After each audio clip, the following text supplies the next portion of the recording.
আসসালামু আলাইকুম। উনি স্যারের অনলাইন কোচিং এ সবাইকে স্বাগত। আজ আমরা শর্ট টার্ম ফিনান্সিং বা কারেন্ট লাইবিলিটি ম্যানেজমেন্ট চ্যাপ্টারের 2 নাম্বার ক্লাস করব। এই চ্যাপ্টারটা মূলত ফিনান্স বইতে আছে। অ্যাকাউন্টিং ডিপার্টমেন্টের চ্যাপ্টার 2 আছে, ম্যানেজমেন্টের চ্যাপ্টার হয়তো বা 11তে আছে।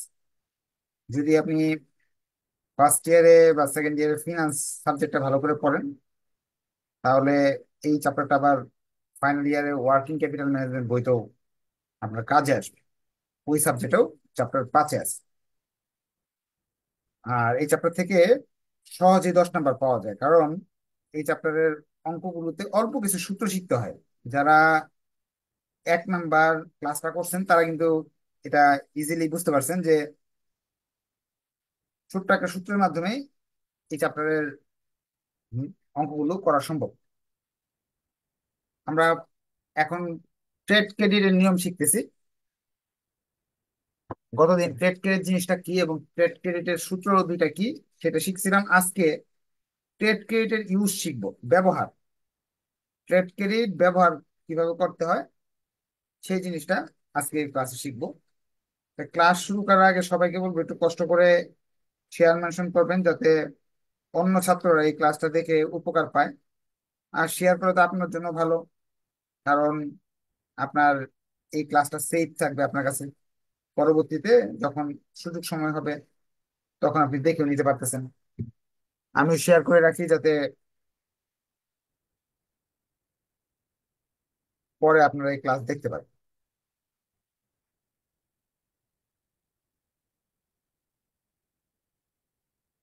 প্রবলেম 4 আগে করব, পরে 3 করব, সময় থাকলে পরবর্তীতে প্রবলেম 3টা করব।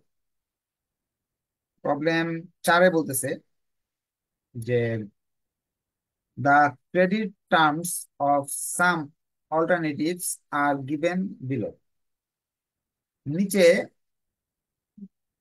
কিছু বিকল্প পদ্ধতি দেওয়া আছে। সেই বিকল্প পদ্ধতি গুলা বলতে বোঝাচ্ছে, ধরেন আপনি মাল কিনতে যাচ্ছেন এক দোকান থেকে। 3টা দোকান আছে। প্রথম যে দোকানটা আছে সে বলতেছে তুমি আমার কাছে মাল কিনে নিয়ে যাও, তোমাকে 2% বাট্টা দিব 10 দিনে টাকাটা দিতে পারলে। আর টাকাটা যদি 10 দিনে না দাও, 60 দিনে তুমি আমাকে দিও। অর্থাৎ সে তার কাছে আমি 1 লাখ যাই কিনি, ধরেন 1 লাখ টাকা মাল যদি কিনি, 10 দিনে টাকাটা দিয়ে দিলে সে 2,000 টাকা কম রাখবে। আর যদি 10 দিনে না দিতে পারি, তাহলে 1 লাখ টাকা 60 দিনে আগে 2 মাস পরে দিলেও চলবে। এখন দ্বিতীয় দোকানদার, সেই দোকানের নাম ওয়াই, তারা বলতেছে তুমি আমার কাছ থেকে কিনো, 15 দিনের মাঝে 3% বাট্টা পাবা।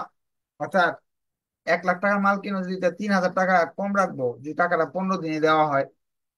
আর যদি 15 দিনে যদি না দাও সমস্যা নাই, 80 দিন সময় দিব তোমাকে বাকি টাকাটা পরিশোধ করার জন্য। এরপর জেড নামে একটা প্রতিষ্ঠান আছে, তারা বলতেছে 20 দিন সময় থাকবে 2% বার্তা পাওয়ার। আর বার্তা যদি না নাও তো 70 দিনে টাকা দিতে হবে। এগুলো দিয়ে তারা বলছে, প্রথমে 1 number, determine the cost of forgoing cash discount for each alternative. 3টা পদ্ধতি যে আছে, এই 3টা পদ্ধতি আসলে এইভাবে যে সুদের কথা বলতেছে বুঝতেছি না তো টাইমের জন্য। দিন বলতেছে একরকম, পার্সেন্টেজ একরকম বলতেছে। বাস্তবে বার্ষিক সুদ কত হবে সরল সরল সুদে? তাহলে এই জিনিসটা যদি তখন আমরা দেখবো অঙ্কের মাঝে এরকম চিত্র যখন দেখবো যে 2, 10 and 60 এরকম যখন দেখবো, তখন বুঝে নেবো এটাকে বলে ট্রেড ক্রেডিট। ট্রেড ক্রেডিট মানে কি? ট্রেড ক্রেডিট ব্যবসায়িক ঋণ। ব্যবসায়িক ঋণ যখন বুঝে যাবো আমি, তখন আমি সূত্র লিখে ফেলবো। APR, এক্স এর জন্য আমি করতেছি, প্রথমে এক্স এর জন্য করতেছি। CDR, 100 minus CDR 360 CP minus DP into 100। গত ক্লাসে এগুলো আমি শিখেছি। প্রথম যে সংখ্যাগুলো থাকে এগুলাকে বলা হয় সিডিআর, এইগুলাকে বলা হয় ডিপি, আর শেষের সংখ্যাগুলোকে সিপি বলা হয়। তো এক নাম্বারটার মান গুলো বসাইতেছে 2, এক্স এর সিডিআর হলো 2, সিপি হলো এক্স এর 60, ডিপি হলো 10। আপনারা ক্যালকুলেশনটা করেন, দেখেন মিলে মিলে কিনা। আমি ক্যালকুলেশন করলাম, আছে এখানে আসে হলো কত, ভেঙে ভেঙে করলাম। প্রথমটা উপরে 2, নিচে 98, উপরে 360, নিচে 70, 50। কত পার্সেন্ট একজন করে ফেলছে। প্রথমটা আমি একটু ভেঙে ভেঙে করে দিতেছি। আপনার পরীক্ষা কিন্তু এইভাবে ভেঙে ভেঙে ভেঙে করবেন।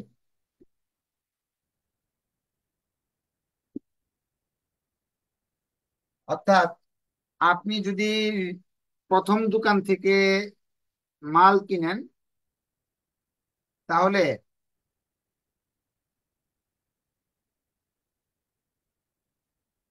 14.69% সুদ পড়বে বছরে। অল্টারনেটিভ আমি এটা লিখলাম। এটা বুঝতে পারলে একটু কষ্ট করে ওকে লিখবেন। প্রশ্ন হচ্ছে এই যে এটার খরচ কত পার্সেন্ট বছরে পড়ে। বাস এটা তো 10 দিনের 2% যদি হয়, তাহলে এক বছরে যায় গড়ে 14.69% হচ্ছে। এখন 2 নাম্বার পথে যাই আমরা, দ্বিতীয় দোকানে যদি যাই, তো এই সূত্রটা আবার লিখতে হবে। মানগুলো চেঞ্জ করে ফেলতে হবে, কারণ 2 নাম্বার অঙ্কের জন্য তো মান আলাদা। 2 নাম্বারের সিডিআর হলো 3, সিপি হলো 80, ডিপি হলো 15। 2 নাম্বারের উত্তর কত হবে আপনারা করছেন কেউ? 2 নাম্বারের উত্তর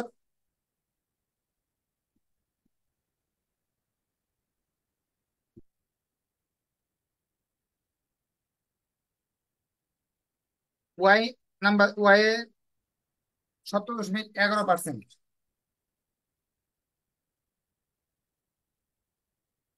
বা 12%, 11 হইতে পারে, 12 হইতে পারে।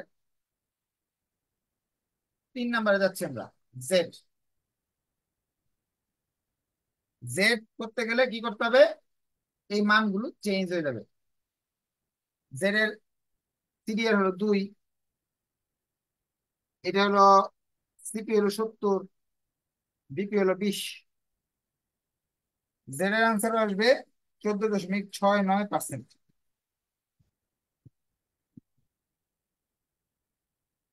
তা আমরা বুঝতে পারলাম যে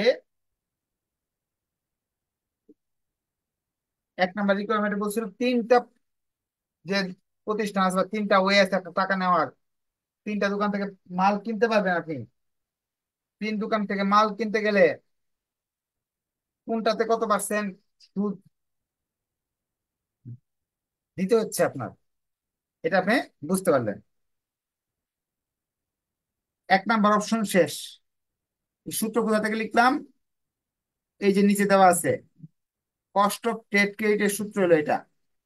আপনি কস্ট অফ ট্রেড ক্রেডিট বুঝলেন কিভাবে? প্রশ্নে লেখা থাকলেও চলবে, লেখা না থাকলেও এরকম যখন অবলিক দিয়ে সংখ্যাগুলো লিখবে, তখন বুঝে যাবেন যে এটা cost of trade credit. 2 number অপশনে চলে যাচ্ছি আমরা। 2 নাম্বার অপশনে তারা বলতেছে,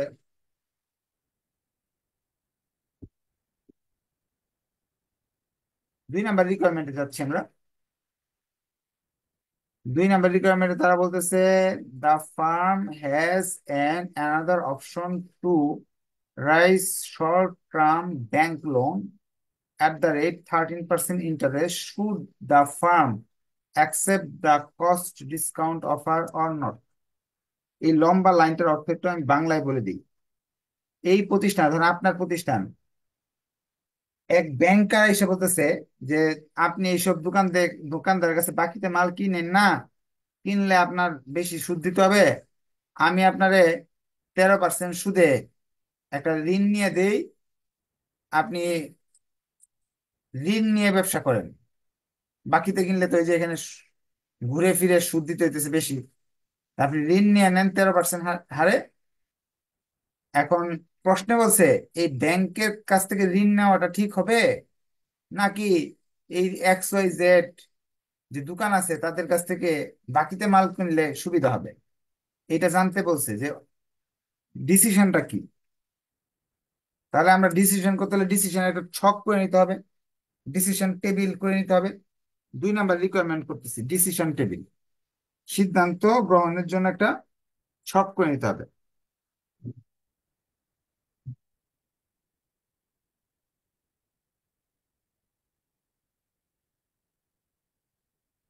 ডিসিশন টেবিল, এখানে আমি 3টা অপশন থেকে বিভিন্ন হারে সুদ দিতে হচ্ছে। যদি ব্যাংক থেকে টাকা নেন, ব্যাংক লোন, তাহলে 13% দিতে হচ্ছে। এখন আপনার কাছে প্রশ্ন হলো, সিদ্ধান্ত আপনাকে নিতে হবে। Best option, best alternative, best option বা বেস্ট অল্টারনেটিভ আপনার মতে ব্যাংক থেকে নিলে 13% সুদ দিতে হবে। বছর শেষে ধরেন 100 টাকা ঋণ নিলেন, বছর শেষে 13 দিতে হবে ব্যাংকে। আর যদি আপনি ব্যাংকে না যান, ট্রেড ক্রেডিটে যান, দিতে হচ্ছে 14.69%, অর্থাৎ 14 টাকা দিতে হইতেছে। তাহলে কোন জায়গা থেকে ঋণ নেবেন? এক জায়গায় 13 টাকা দিতে হয়, আরো সহজ হবে। এক দোকানে গেলে একটা জিনিস নিলে 14 টাকা লাগতেছে, আরেক জায়গায় 13 টাকা লাগতেছে। এখানে একজনও নাই সে 14 টাকা করে জিনিসটা নিবে। একই জিনিস দুই দোকানে দুই রেট, যেটা কম সেটা নিবে। আমার মতে এখানে 14 টাকা দিতে হচ্ছে, এখানে দিতে হচ্ছে 13 টাকা, আমি 13 টাকাতে নিব ব্যাংক লোন। এখানে দিতে 17, এখানে দিতে 13, তাহলে ব্যাংক লোনে আমার ভালো, ব্যাংকে আমার টাকা কম লাগে। এখানে 14, এখানে 13, ব্যাংক আমার ভালো। এই সিদ্ধান্ত টেবিলটা যদি বুঝে যান তাহলে একটু কষ্ট করে ওকে লিখেন যে স্যার বুঝে গেছি। না বুঝতে পারেন যে বুঝি নাই, আমি আবার বোঝানোর চেষ্টা করবো।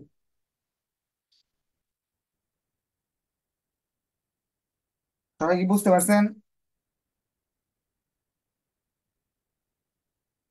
আচ্ছা, এর বোঝার সহজ উপায় হলো 1 নাম্বার অপশনের যে অঙ্কটা করলাম এটার উত্তরগুলা লিখবেন। আর প্রশ্নে 13 করে দেওয়া আছে। এখন দুইটার মধ্যে যেটা ছোট এটাই এখানে লিখবেন। ধরে নেন এখানে একটা এম আছে, ওইখান থেকে উত্তর আসছে 10, ধরেন, বা ধরে নেন জেড এর উত্তরটাই আসতেছে 10%, 14 নয় 10% আসছে, আর এখানে আসছে 13।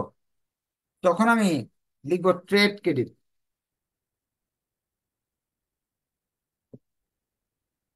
ট্রেড ক্রেডিট লিখবো। কেন ট্রেড ক্রেডিট লিখবো? কারণ কি, ট্রেড ক্রেডিটের অপশনটা আমার ছোট, এটা ছোট, যেটা ছোট এটা এখানে লিখবো, যেটা বড় সেটা লিখবো না। যেহেতু আমাদের ট্রেড ক্রেডিটের টাকার রেটটা কম, তাহলে আমরা ট্রেড ক্রেডিটটা লিখবো।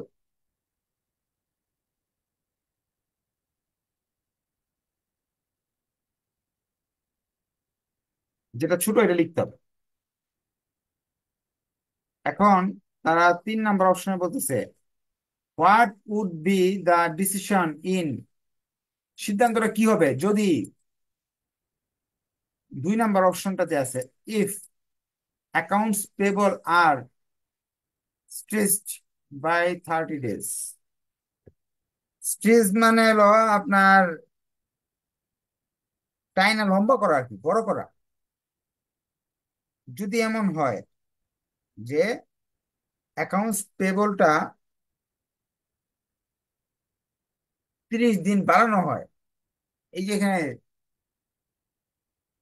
30 দিন যদি বাড়ায় দেওয়া হয়, তাহলে ডিসিশন কি কোন চেঞ্জ হতে পারে?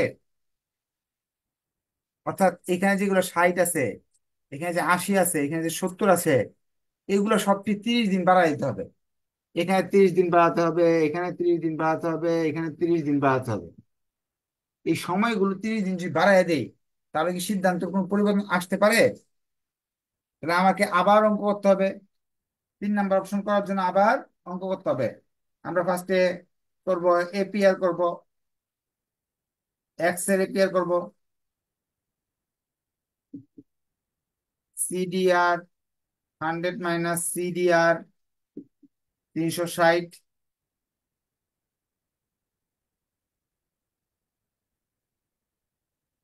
CP minus DP.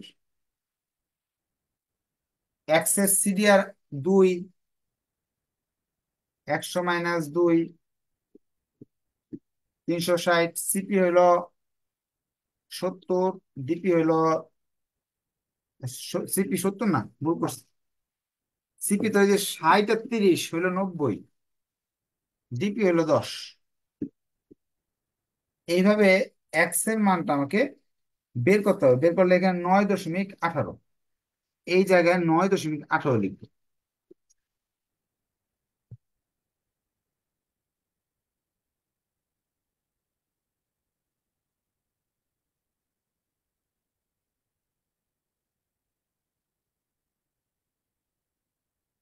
ওয়াইডটা করবো আবার। ওয়াইডটা করলে এই মানগুলো চেঞ্জ করে দিতে হবে আমাকে। ওয়াই হলো 3, এখানে 3।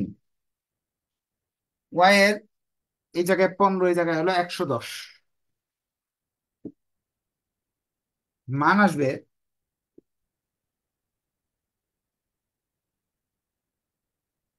11.72। এই জায়গায় মান আসতেছে 11.72। এখন যদি আমি জেড একটা করতে যাই,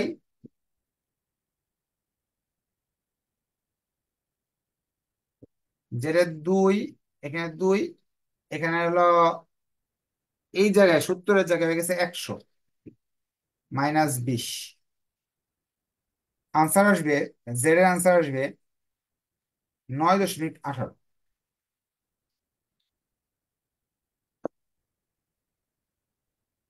এখন আমাকে ডিসিশন জানাইতে হবে।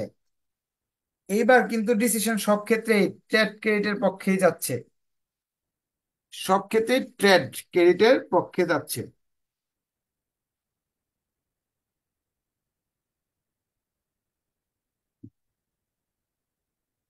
কারণ কি, ট্রেড ক্রেডিটের সুদের হার অনেক কম, ব্যাংকের সুদের হার অনেক বেশি। এই ছিল আমাদের অঙ্ক। আমরা প্রথম দিনে যে ক্লাস করলাম, বেসিক ক্লাস করলাম। এখন এখন যে ক্লাসটা করলাম সেটা হলো ইউনিভার্সিটিতে কোশ্চেন গুলো এরকম হতে পারে। অঙ্কের সাইজটা অনেক বড়, আমি বলবো না একেবারে ছোট। 10 নাম্বারের জন্য এরকম সূত্র 3 বার করলাম, এরকম টেবিল করলাম 3বার না 6বার করলাম, আর টেবিল করলাম 2বার। অর্থাৎ 8বার কাজ করতে হয়েছে 10-এর জন্য। এখন আপনি বলতে পারেন যে অনেক বড় অঙ্ক, কিন্তু সহজ অঙ্ক। কঠিন না, কিন্তু একটা সূত্র আপনি 6বার ইউজ করছেন, তো কঠিন কিছু না। পরীক্ষা হলে এই 10 নাম্বারের জন্য আপনাকে 30 মিনিট সময় দিবে। এখন 30 মিনিট সময় যদি আপনি পান এই অঙ্ক করার জন্য, আমার মনে হয় না কেউ ব্যর্থ হবেন, সবাই করতে পারবে। অঙ্কটা বুঝতে পারলে একটু কষ্ট করে ওকে লিখবেন, না বুঝতে পারলে প্রশ্ন করতে পারেন, অথবা এই ভিডিওটা রেকর্ড করা থাকবে, এটা আরো 5 বার 10 বার দেখবেন। দেখার পরে যদি অঙ্কে প্রবলেম বেরিয়ে আসে, কোয়েশ্চেন করতে পারবেন নেক্সট ক্লাসে। বলেন কি? স্যার হ্যাঁ বলেন। স্যার আমরা প্রথম দিন ক্লাসে এ আর আর করছি, আর এখানে এ পি পি করলাম কেন? মানে দুইটা দুই রকম করলাম কেন? সূত্র তো একটাই। এপিআর তো করছি, এআর আর না, এপিআর। স্যার ফার্স্ট ক্লাসে এ আর আর করছিলাম না? এপিআর লিখছি, এটা আর না। Annual percentage rate, A P R. আর আরেকটা করছি ই আই আর, বা ই এ আর। এটা হলো চক্রবৃদ্ধি, আর এটা হলো সরল, সরল সুদ দিয়ে করছিল। হয়তো আগের পিটা একটু লম্বা হয়ে গেছে, এবার আর দেখা গেছে হয়তো। এপিআর হবে, হ্যাঁ। ঠিক আছে, নেক্সট ক্লাসে দেখা হবে। ধন্যবাদ সবাইকে, আসসালামু আলাইকুম।